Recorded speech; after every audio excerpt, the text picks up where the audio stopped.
Hey TK, I hope everybody's doing great today and had a fun weekend. Do you guys see my baseball shirt? I'm wearing a baseball shirt. My favorite baseball team, the Giants. A few days ago, it was supposed to be opening day. The baseball season was supposed to start, but the baseball players are staying home like you guys. Everybody's staying home to take care of one another.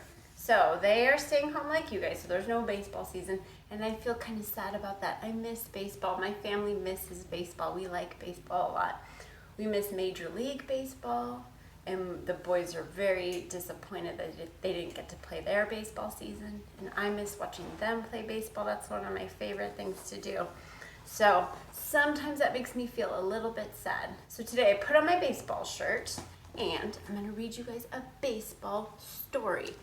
My favorite baseball story, unfortunately, is Trapped at Carmelo. I didn't take it with me, so it's there. But this is a good story too. But this story takes place a long time ago, and things were different a long time ago. And they had this silly, ridiculous idea a long time ago that maybe girls shouldn't play baseball. But we have learned we're smarter than that, and we know that girls can be amazing baseball players. So this is a book about one girl who decided that she wanted to be a baseball player, even though that wasn't a popular idea yet. Even though a lot of people didn't agree with her, she knew what was right, and she went for it, okay? So it's called Players in Pigtails. Remember, it's kind of an old-fashioned story, so things are different now. It's good to read old-fashioned books sometimes. We get an idea of how things used to be. Katie Casey wasn't good at a lot of things. Her clothing was crumpled. Her knitting was knotted. Her dancing was a disaster. I know how that feels. And no matter how hard she tried, her heart just wasn't in cooking. It was kind of burnt, huh? But there was one thing Katie was good at. Baseball. Katie could catch any ball with any mitt with her eyes closed. Whoa. She could hit any ball with any bat with one hand behind her back. Oh my goodness. She preferred sliding to sewing, batting to baking, and home runs to homecoming. Her parents were not at all pleased. Why not piano or painting, they pleaded. Do you know what pleaded means? They're begging her, please, please, please, play something different. Play the piano. What good is baseball? But Katie wouldn't be swayed. She walked baseball, she talked baseball, she even dreamed baseball. She went to the ballpark every chance she got. She loved the hot dogs and the peanuts. Yeah. She loved the shouting and the singing, but most of all, she loved watching the professional players play ball. Sometimes she even imagined she was one of them. Every spring she showed up for Fairfield High team tryouts, and every spring she was turned away without even getting a try. Better stick to ballet, the boys said. What good is baseball to a girl? Remember, this was a long time ago, and they didn't know how awesome girls were at baseball yet. But baseball was starting to change. America was at war, and more of the country's boys, including professional baseball players, were going off to serve in the Army or the Navy or the Marines. The fields were almost empty, and the fans were getting frantic. They were missing baseball too. Even President Roosevelt, he was a president a long time ago, was worried. What was a country without a national pastime? They called baseball America's national pastime because so many people all over the country watch and play baseball. So they called it a national pastime. So the president was getting worried. Uh-oh, we need someone to play baseball. Who could play baseball? No one wanted to find out. Finally, Philip Wrigley, the owner of the Chicago Cubs, had an idea. If women can work in factories and join the army, he said, why can't they play ball? Of course! Outrageous, everyone said. Girls playing baseball? No one will pay to see girls play baseball. But Mr. Wrigley, he didn't listen to them. He sent out 30 scouts to find players for his league, the first and only girls' professional baseball league. The scouts searched high and low, near and far, and to be perfectly frank, they were flabbergasted by what they found. What do you think they found?